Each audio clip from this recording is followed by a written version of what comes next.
damage is so severe that we need to be evacuated.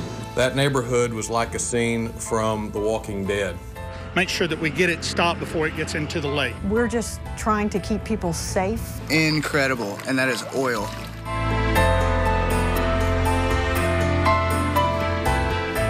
It's been 1 week today since an oil spill put a small town in Arkansas on the map. Good evening, I'm Liz Massey. And I'm Dawn Scott, and last week thousands of barrels of heavy tar-like oil spilled out of the Pegasus pipeline onto the streets of a neighborhood in Mayflower. Since then, all eyes have been on ExxonMobil and the company's efforts to clean up the spill. Still, 22 families unable to return home, and tonight we begin our special coverage with THV 11's Craig O'Neill live in Mayflower tonight. Craig?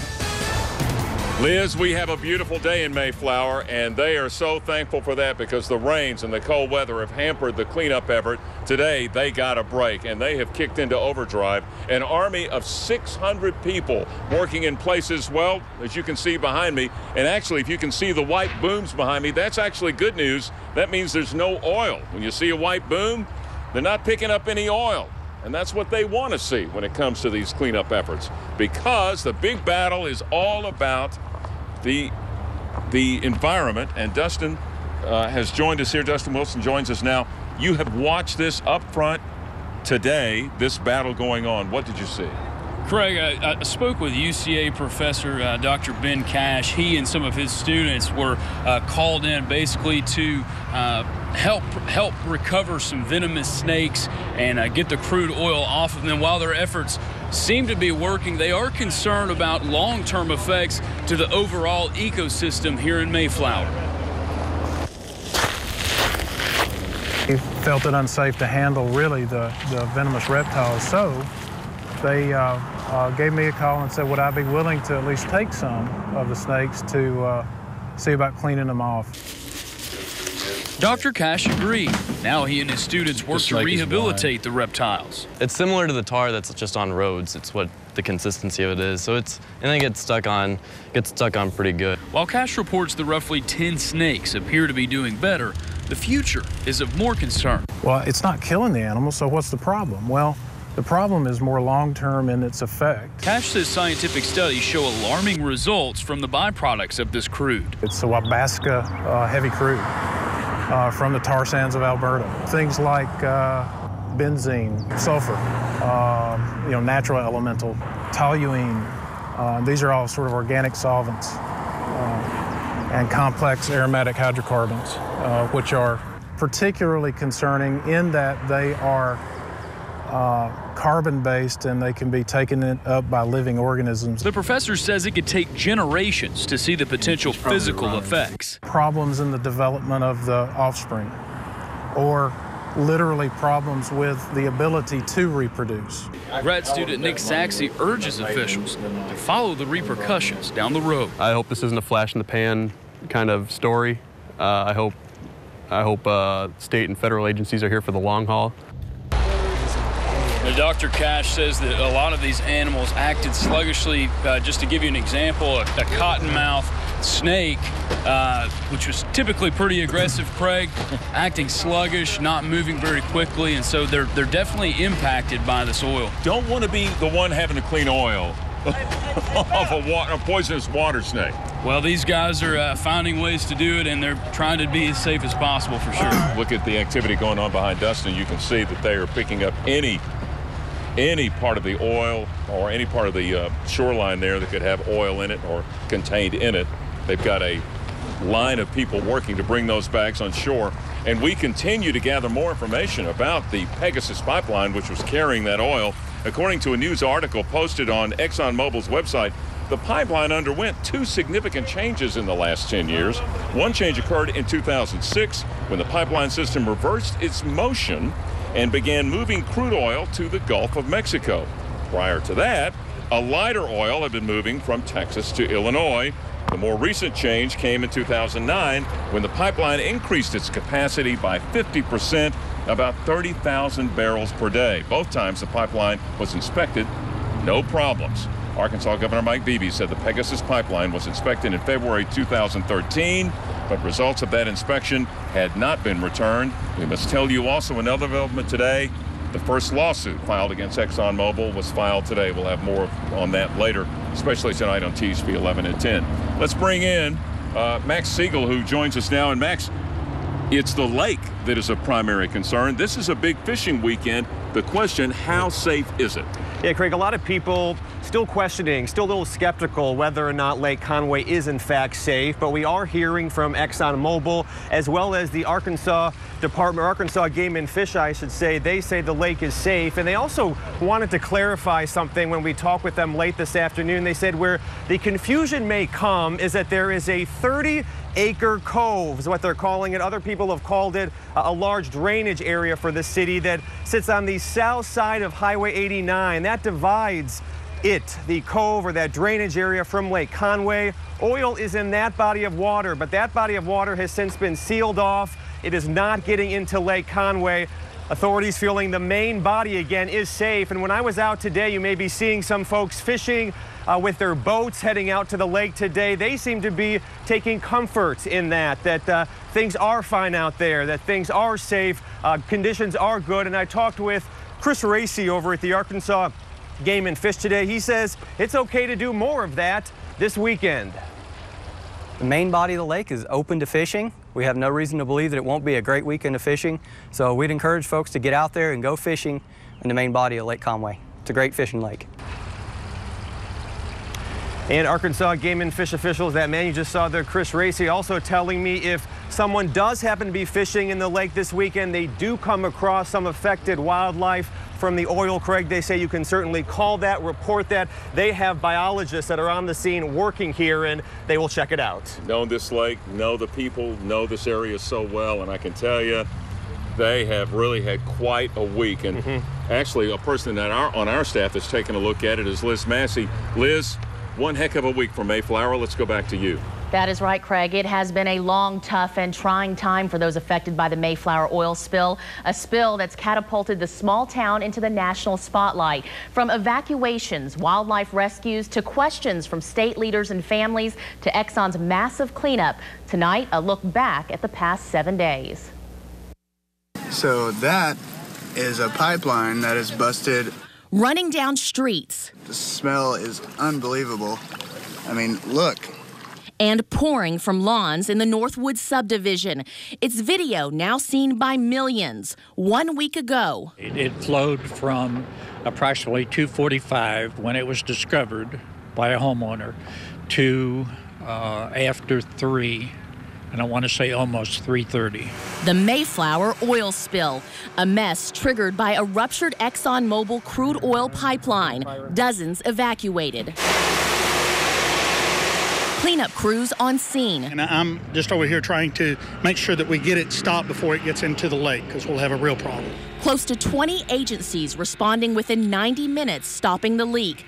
24 hours later, we're just concerned about our property values and what is ExxonMobil going to do for us. County, city, and state officials, along with ExxonMobil, meet with concerned families, not only wondering when they'll be allowed back home. The first one was 2 days, the second one was a week. Now I get here and find out 2 weeks. But what the lasting effect could be. If you have been harmed by this spill, then we're going to look at that and how to make that right. By Monday, it becomes clear many homeowners had no idea the pipeline even existed, not to mention in their own backyards. Somebody should have, let us know when we're building the houses. Digging deeper, THV 11 learns the pipeline starts in Illinois and ends at the Texas Gulf Coast, cutting a path straight through the middle of the natural state. We also find out, easy girl, easy girl, easy girl. The oil spill isn't just impacting families. We've just received 8 today. But wildlife too. Volunteers doing their best to rescue animals. You don't know the long-term impact of the absorption of oil. To help with the efforts, Exxon calls in experts. Back at the scene, we're not comfortable saying exactly when people are going to be able to go back into their homes. The Arkansas Health Department, along with the Environmental Protection Agency, continue monitoring air quality. I've been in touch with the Attorneys General of Louisiana and Mississippi. On Tuesday, Arkansas's Attorney General Dustin McDaniel announces an investigation into the cause and impact of the oil spill. We will evaluate what happened, what our responsibilities are, and how to proceed. That night, Exxon officials meet in private with those still searching for answers and clarity. Now you're telling me that the damage is so severe that we need to be evacuated for 2 to 3 weeks, and yet when their so-called cleanup efforts are done, we're just supposed to take our kids back out there and say play in the street. On Wednesday, Arkansas's top law enforcement officer, Dustin McDaniel, hit the ground, evaluating the damage firsthand. That neighborhood was like a scene from The Walking Dead.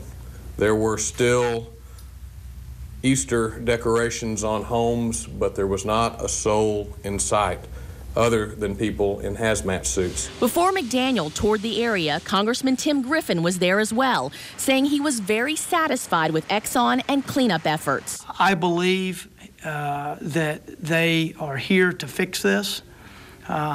Look, I'm sure that they would rather not have this happen. On Thursday, a day after Griffin and McDaniel toured the area, we hear for the first time from Governor Mike Beebe. I've talked to everybody. I've been there, seen the site. I've talked to the Exxon people.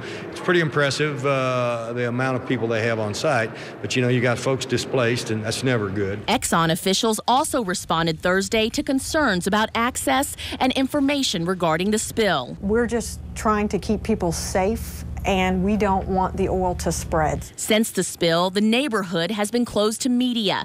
Exxon says it's simply for safety reasons. We consider this a major event, something we never want to happen. And Exxon says they have 600 people working to restore Mayflower back to normal. And we'll be here till it's complete, and we'll get the oil out of the environment. Still, 1 week later, families are holding out hope their lives will soon return to normal. Incredible, and that is oil. Now, as of yesterday, Exxon says they've recovered about 19,000 barrels of oil and water. Well, today, Mayor Randy Holland released a statement saying Mayflower was dealt this situation, but again, this too shall pass. He adds the debate on oil will continue, but the town, with God's grace, will move forward. And we send things back out to Craig, who is live with Mayor Holland right now. And Mayor, we just heard the inspirational words that you woke up and wrote down. About what time this morning? Oh, it was right in the middle of the night, actually, and I woke up and thinking about a question that one of you guys on Channel 11 asked me, and it was the only question out of all even the national media or anyone has asked me. They said, what are we missing? And what is missing is exactly what y'all are reporting. I appreciate Channel 11, just like showing that the guys today are on the lake. They're fishing, and it's the positive of it. It don't just have to be the negative of everything. Speaking of what's happening over in the Northwood subdivision, what is your top priority? What's at the top of your to-do list going into the weekend? Very top is try to get our residents back into their homes. That's my main concern, because that's my people. One of the things that struck me is how this community, without any prompting, whether it means bringing cookies to workers or jumping in the water. That's a small town atmosphere, and we're very proud of that. I've never been more proud to be the mayor of Mayflower, Arkansas in my life. And proud of all of our Faulkner County judge and emergency management, all of those guys, because I'm telling you, we all work together, and that's what it's supposed to be about. How many people have interviewed you this week? There's been hundreds of. How many languages can you speak? It's been amazing. It's just like it's over and over and over again that you tell the same story. It's almost like being in a hospital that you have, someone and you tell the same story over again. And I do appreciate that. But I appreciate Channel 11 because y'all have actually understand the other side of the story. In 10 seconds, how much longer are we going to see an army of 600? I'm not sure until it gets done and cleaned up. And whatever it takes, that's where they're going to stand there. Mayor Randy Holland, who feels that this is making Mayflower stronger, and there will be a comeback, and we'll follow that story, too. And it will be, with God's grace. Thank you, Mayor. Let's go to Ed. Thanks, Craig and Mr. Mayor. You know what? The weekend's looking good. The cleanup effort will continue. The weather should be no problem. Hope you enjoy this forecast that I've got for you coming up.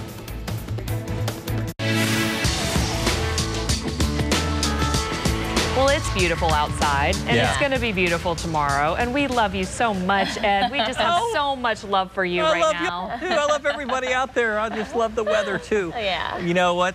Doesn't it make a difference, though? Oh, yeah. It makes the world a difference. Yesterday at this time, I was out here, and I Actually wanted to cry. I wanted to cry because I was wearing sweater vests still and it was cloudy and 42 degrees. Today it's sunny and I'm emptying the rain gauge for the last time in quite a while. We picked up about 4/10 of an inch of rain yesterday, and I believe it extended into the day before, late in the evening. But we're done with the rainfall. Things are clearing out. Skies are clear, sunshiny, and temperatures have rebounded nicely. Here's a look at what's going on with the satellite perspective, and you can see clear skies. There will be a few high clouds streaming in overhead tonight and tomorrow, but those should not really affect our forecast. I mean, just a few high clouds, and that will really be about it. The sun will still be the dominant feature into our Saturday and even into Sunday as well. Look at the numbers from today. 36 our low, so it did get kind of cold with some patchy fog this morning, but we made it to 69. Just 1 degree away from the average high for this time of the year. Now that is a big warm up considering yesterday we were only at 48. That's nice. North Little Rock 42 and 68. Your extremes. Right now it's 68 at the airport. Mostly sunny and the dew point's low. Humidity very low, 31%. The wind light out of the southeast and the pressure's high at 30-10, but it's rising. So 68 degrees here, 70 still in Arkadelphia and in Camden and El Dorado, 69 Monticello, 66 in Stuttgart, 67 currently in Searcy. Central Arkansas, we're all hovering here in the middle 60s, upper 60s, 69 Benton, 68 in the Village, 66 in England, and 67 in Whitehall. So here's the forecast, and really there's really not much here to tell you other than a few high clouds approaching late tonight and for most of the day on Saturday. That's 2 o'clock in the morning. Here we go into Saturday morning, 8 a.m., a few high clouds. It'll make for a beautiful sunrise. During the day, mostly sunny skies with just a few high clouds passing overhead. Now, here, I got to show you this map because other than sunshine, it will be a little bit breezy. Watch how the winds pick up tomorrow in the afternoon hours out of the south, 15 to 20 miles an hour, just about wherever you are in the state of Arkansas. It will be kind of breezy tomorrow afternoon out of the south, 15 to 20. Lows tonight dropping down into the upper 40s with highs tomorrow approaching 70, mid-70s actually, 72 in Benton. So tonight 47, mainly clear, a mild night. Tomorrow we'll see a high of 77 degrees with lots of sunshine, so it will be a warmer day. And then we kind of cool down a little bit Sunday with more clouds, but still nice right on through Monday. Dawn? All right, Ed. Well, up next, I'm with Tim Whitley. He's with the Social Innovation, and we have thousands of photos, videos, and information that's been shared this week from a small town of around 2,500 people. Up next, we will talk about the impact social media has played during the ExxonMobil oil spill. Stay with us. Plus the nachos. Boy, this is the ballpark. It's opening season for the Travs. No drama here, but there was some drama in the sports world. We'll talk about it a little later on. Stick around.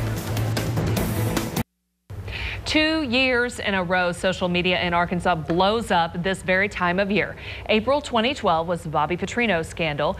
This year, the Mayflower ExxonMobil spill. And joining us now, Tim Whitley with the Social Innovation. Thanks so much for being here. Yeah, most definitely. And you have more on how this event unfolded online. Start from the very beginning. Well, at the very beginning, it started, of course, with a push notification from THV 11 telling everybody that this was happening in Mayflower.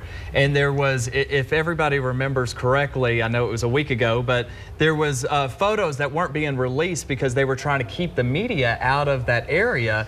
And so people, residents, and users of social media were taking their own photos and video of the scene. We know that that one video from Mr. Barnes has now 3 million views on that just one video. And there was another post from a resident that was dramatically affected that took a photo of her backyard and said, listen, I know the media can't come out here, but I've taken a photo, I've posted on my profile, and that one photo had about 300,000 shares on Facebook. So it went social real quick. Well, and we've seen the scene, the homes, and then we began to see the animals that were affected as well. All on social media is how so many people got their information. How big of an event on social media was this oil spill, Tim? Well, you are looking at some of the footage that we have here, the social media. There are, you know, the hashtag was AR oil spill. That's how people were following it locally. But now it's starting to transition into more of just a hashtag hashtag oil spill. And during the break, you and I were talking about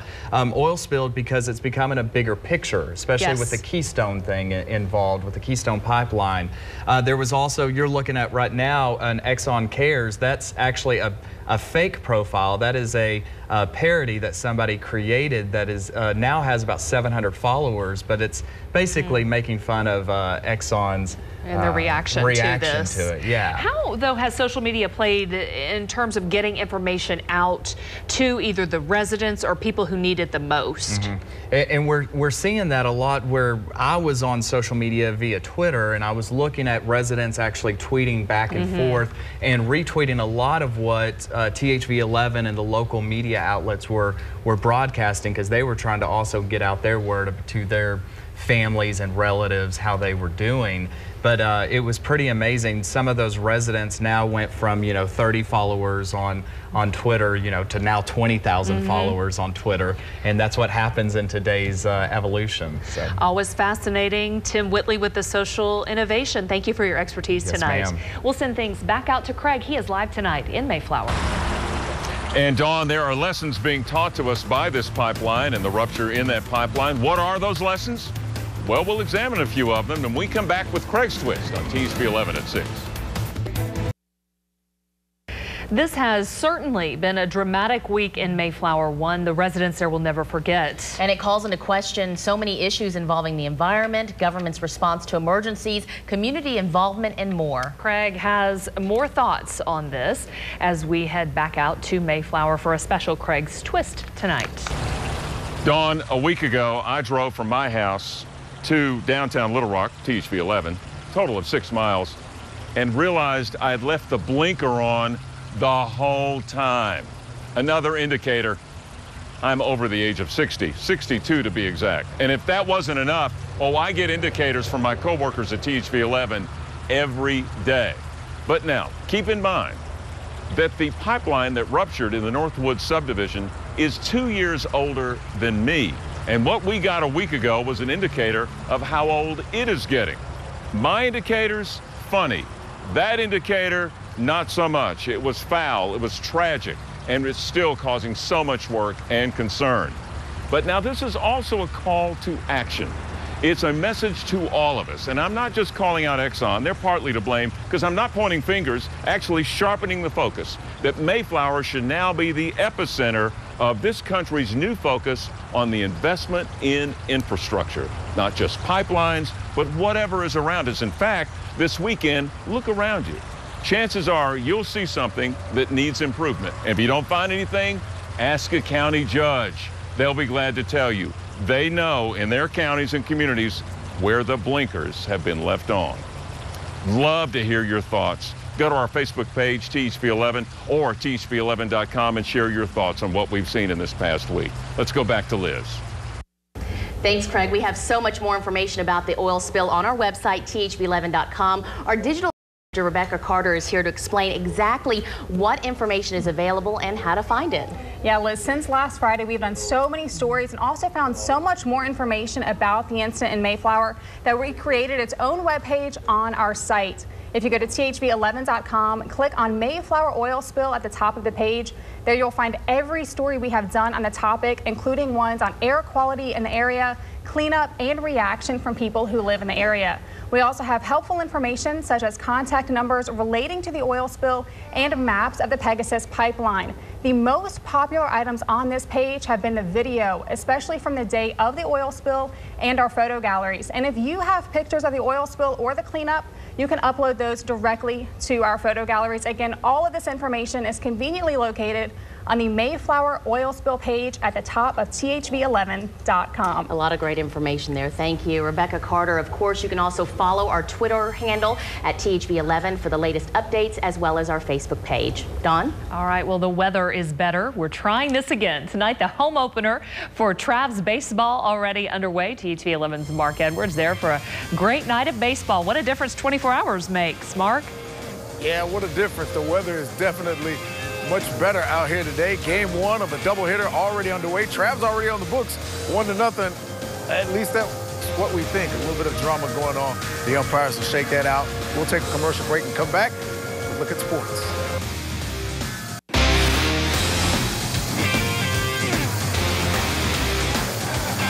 Finally, we have baseball here at Dickey-Stephens Park. The Travs, game one of a doubleheader, taking on the Frisco Rough Riders, and I mean, it's just drama so far, but the Travs are up 1-0 early. A little bit more drama here with the Travs. Catcher Carlos Ramirez suspended for 50 games after his second offense, drug violation. We'll have more on that coming up tonight at 10. Let's take a look at some other sports, some other business happening, especially with the Hogs football team.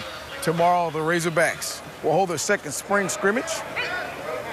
It's been slow, but a huge learning curve in the first scrimmage. Lots of mistakes on both sides of the ball. They've worked this week to correct some of those mistakes. Defensive coordinator Chris Ash believes the Hogs can get it done this weekend. Just a lack of attention to certain details got us in trouble a couple times, and that's some things that we're trying to work with the guys to understand that we've got to detail our work. You know, and when we get out there, we say, hey, step this way, step that way, put your hands here, don't put them there. Those little details will help us get a lot better, and we're still learning that part of the process right now. All the drama continues at Rutgers University after the coach was fired. The assistant coach resigned. Now the athletic director, Tim Pernetti, has resigned as well. In a letter to the university, he said he wished he had overwritten school officials and fired basketball coach Mike Rice back in December. Pernetti's resignation comes 3 days after the video came out showing light of Rice shoving and grabbing players on the basketball court. And finally, don't forget about the Final Four tomorrow. THV 11 up first. Wichita State versus Louisville afterwards. AP Player of the Year, Trey Burke and the Michigan Wolverines taking on Syracuse. It all starts at 6 p.m. And speaking of starts, right now, Travs just scored again. Matter of fact, a couple of runs. Before we go, guys, you got to see this. Part of the entertainment today. Disco Donnie, is it? Yeah, Disco Donnie. Disco Donnie is a hip-hop dancer. Let's check him out. Show me what you got, Disco Donnie. Well, all right. Hey, oh, hey. Come on. Hey. All right. Well, stop. There we go. Good job. Wow. Thank you. God. How can you miss this entertainment is all I got to say. Ed, back to you. Now, Mark, you know I can pull off those moves. You've seen me.